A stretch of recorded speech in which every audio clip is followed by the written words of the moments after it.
جیسے ہی یہ پولیس اہلکار کی ویڈیو وائرل ہوئی جس میں وہ اپنے افسران کے متعلق بہت بدتمیزی سے بات کر رہا ہے اور گالی گلوچ اس نے نکال لی، تو اس ویڈیو کو مختلف جو لوگ ہیں انہوں نے اپنے اپنے مقاصد کے لیے اسے استعمال کیا۔ کسی سیاسی پارٹی نے اپنا مقصد حاصل کرنے کی کوشش کی، اور کئی لوگوں نے جو خود بات نہیں کر سکتے اس پولیس اہلکار کی ویڈیو چلا کر اپنے جذبات کا اظہار کیا۔ اس کے بعد پولیس کی طرف سے جو موقف آیا وہ آئی جی پنجاب ڈاکٹر عثمان نے خود وہ ایک ویڈیو پیغام کے ذریعے سامنے آئے اور انہوں نے بتایا کہ یہ پولیس اہلکار پاگل ہے، اور اسے گرفتار کر کے یا حراست میں لے کے تو پاگل خانے میں اسے داخل کروا دیا گیا۔ وہ کس وجہ سے پاگل ہے یہ بھی آپ سب نے سنا ہوگا، اور انہوں نے بھی بتایا، اس کی تفصیلات میں جانے کی ضرورت نہیں۔ لیکن میں یہاں پہ جو بات کرنا چاہتا ہوں وہ کچھ اس طرح کہ یہ کسی ایک پولیس اہلکار کا مسئلہ نہیں، اس میں یہ بھی دیکھنا ہوگا کہ پولیس اہلکار نے جو کہا عوام میں اسے ایک کیوں اس کو اس کی ویڈیو اتنی وائرل ہوئی اور لوگوں نے اس کو اتنا پسند کیوں کیا، اس کی وجوہات کیا ہیں۔ جیسا ہم جو بھی لوگ تھوڑی سی آگاہی رکھتے ہیں تو ان کے علم میں ہے کہ جو بھی حکومت آتی ہے وہ جو صوبے لیول پہ جو حکومت قائم ہوتی ہے، اور جب وہ پولیس کے متعلق بات کرتے ہیں تو ان کا یہی کہنا ہوتا ہے کہ جی ہم تھانہ کلچر تبدیل کریں گے، پولیس کا رویہ تبدیل کریں گے، لیکن یہ آج تک ممکن نہیں ہو سکا۔ نہ پولیس کا کلچر تبدیل ہوا اور نہ ہی حقیقت میں اس کو تبدیل کرنے کی کوشش کی گئی ہے۔ آپ اپنے چند ملنے والے یا اپنے خاص جو آپ کے قریب ہیں، آپ ان سے لکھوا سکتے ہیں کہ جی پولیس کے یہ اقدامات ہوئے، انہوں نے یہ اچھے اقدامات کیے، ان کی تنخواہیں بڑھا دی، ان کے یونیفارم نے آگے ان کو سہولتیں دے دی گئی، لیکن جہاں پہ عوام کے ساتھ ان کا تعلق جڑنا ہوتا ہے وہ والا کلچر آج کے دن تک 1% بھی تبدیل نہیں ہو سکا۔ اور جو ابتدائی طور پر پولیس سے جب بھی کسی کا رابطہ ہوتا ہے تو اس کی ایک ابتدائی درخواست ہوتی ہے جو وہ لے کے تھانے جو ہے وہ جاتا ہے، وہیں سے اس کے اندر ایک نفرت کا بیج جو ہے وہ پرورش پاتا ہے، اور پھر آہستہ آہستہ جتنے دن بھی اسے تھانے میں جانا ہوتا ہے یا اپنی درخواست پہ عمل درآمد کروانا ہوتا ہے، اس کے اندر ایک غم و غصہ بڑھتا جاتا ہے۔ وہ بے شک نہ بولے، اپنے کام کے اسے اندازہ ہوتا ہے کہ اگر میں کچھ اونچی آواز میں بات کروں گا تو میرا کام ہونا ناممکن بن جائے گا۔ اب وہ نفرت جو ہے وہ اس کا اظہار بھی نہیں کر سکتا، اس نے ظاہر ہے اپنا کام کروانا ہے، لیکن مجموعی طور پر ایک عام جو تاثر ہے وہ ہر بندہ ذہنی طور پر، دلی طور پر اندر سے پولیس کے خلاف ہی ہوتا ہے۔ جس کا واسطہ نہیں پڑا، اب جو صورتحال ہے تازہ ترین، جس کا واسطہ نہیں پڑا وہ بھی خلاف ہے، اور جس کا واسطہ پڑ گیا وہ بھی خلاف ہے۔ اب ایک ادارے کی اس قدر بدنامی ہو رہی ہے کہ کتنے ہی اس کے سربراہ آئے، لیکن کوئی بھی اس کے کلچر میں تبدیلی نہیں لا سکا۔ اگر کسی نے اس کے کلچر میں تبدیلی لانے کی کوشش کی ہے تو وہاں حکومت ناراض ہو گئی ہے۔ حکومت کے اپنے مفادات ہیں، اور ایک عام تاثر ہے کہ پولیس مکمل طور پر سیاسی ہو چکی ہے۔ اب تو اس تاثر کو ختم کرنا بھی ناممکن نظر آتا ہے۔ پہلے تو چلو تھا کہ جی کوئی پسند ناپسند وہ اپنی کسی مجبوری یا کچھ اور معاملات کی وجہ سے تفتیش پہ اثر ہو جاتا تھا، لیکن اب تو پولیس کے بارے میں جو عام لوگ سوچتے ہیں وہ یہی ہے کہ یہ مکمل طور پر سیاسی اور حکمرانوں کی اعلی کار بن چکی ہے۔ خیر، ہمیں اس پہ بھی زیادہ تفصیلی بات کرنے کی ضرورت نہیں، وہ جو لوگ کام کر رہے ہیں ان کے علم میں ہوگا کہ وہ کیا کر رہے ہیں۔ لیکن جس طرح اس اہلکار نے اپنے افسران کو برا بھلا کہا،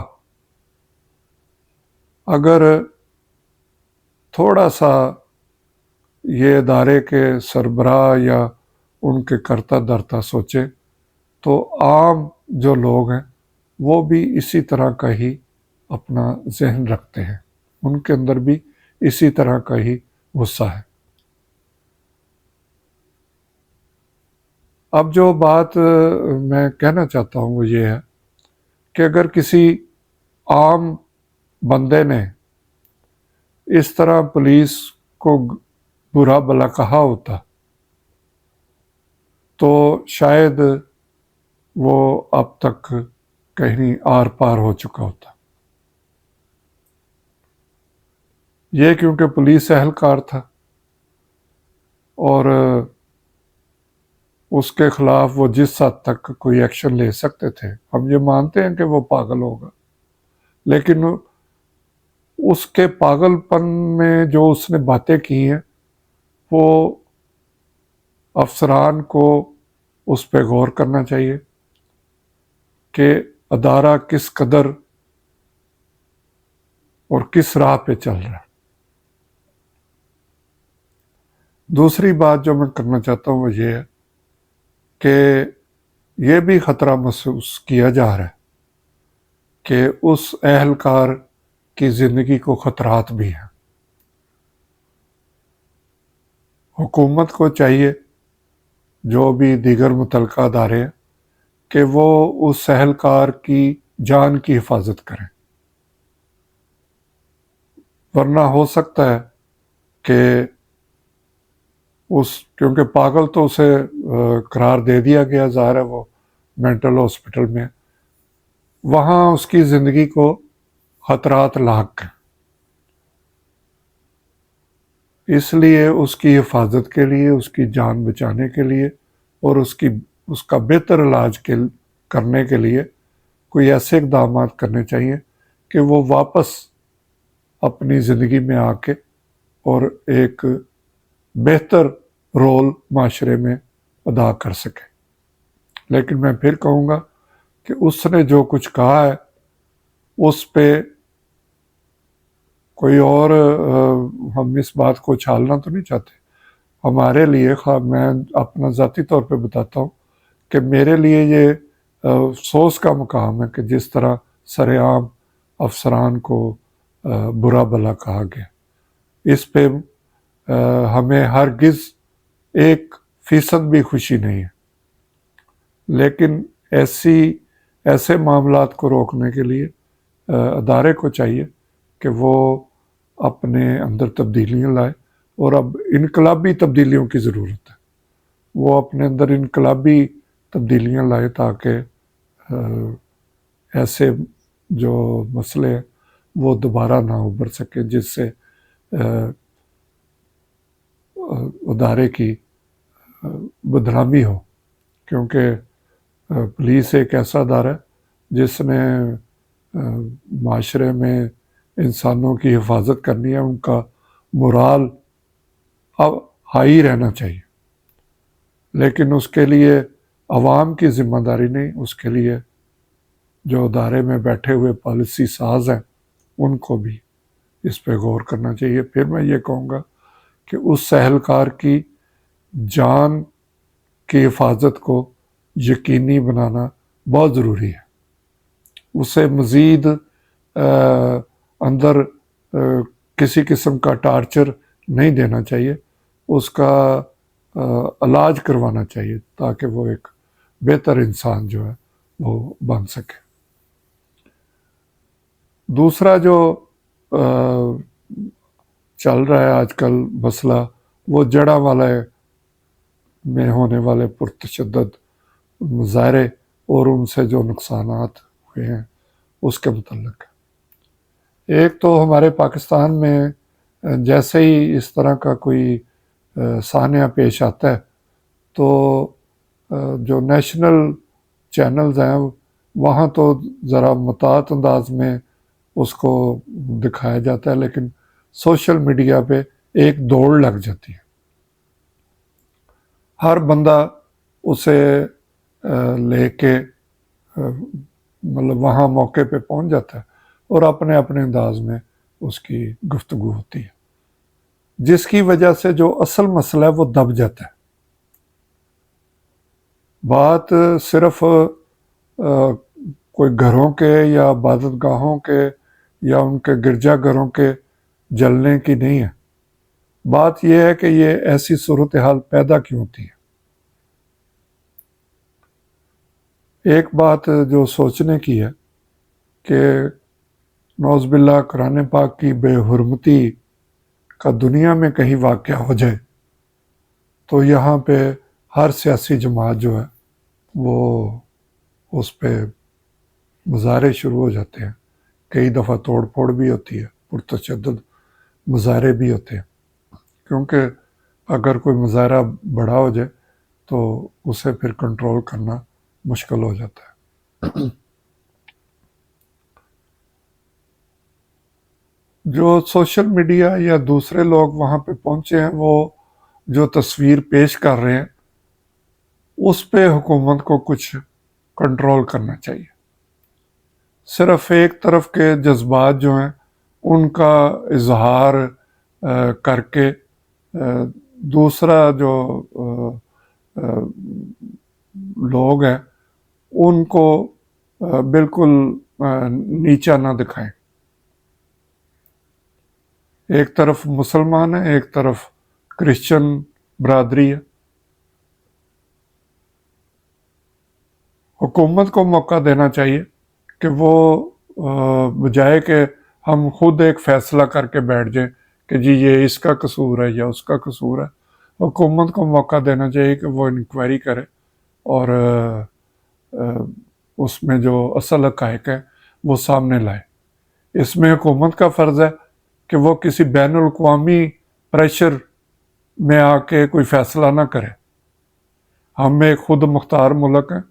اور ہمارے اپنے قوانین ہیں۔ جب باہر ایسے واقعات ہوتے ہیں جو مسلمانوں کے خلاف ہوتے ہیں تو وہاں کی حکومتیں کسی کا پریشر نہیں لیتی۔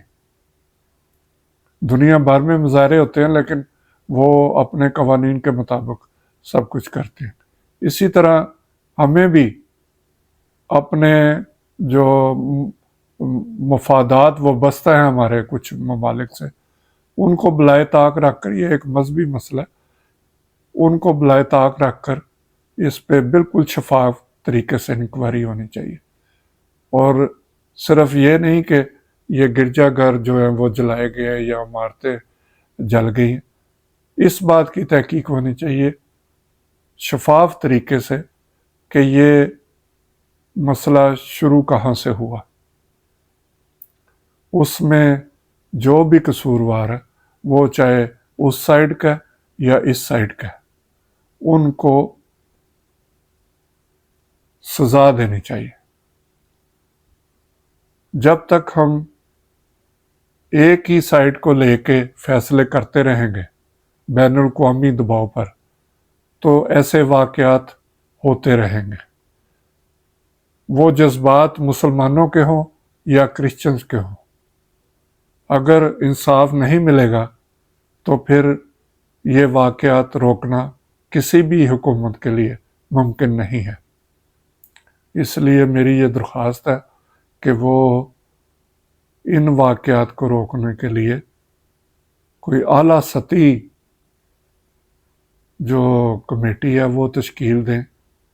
جس میں مسلمانوں کے اور کرسچنز برادری کے نمائندے بھی ہوں، اور دوسرے بھی کوئی ایسے صاحب علم لوگ ہوں جو معاملے کو ٹھنڈا کرنے اور اس کا حل نکالنے کے لیے کوئی ایسی تجاویز دیں جس سے دوبارہ ایسے سانے جو ہیں وہ نہ ہو اور ملک کا نام بھی بدنامی سے بچ سکے۔ آپ کا بہت بہت شکریہ۔ خدا حافظ۔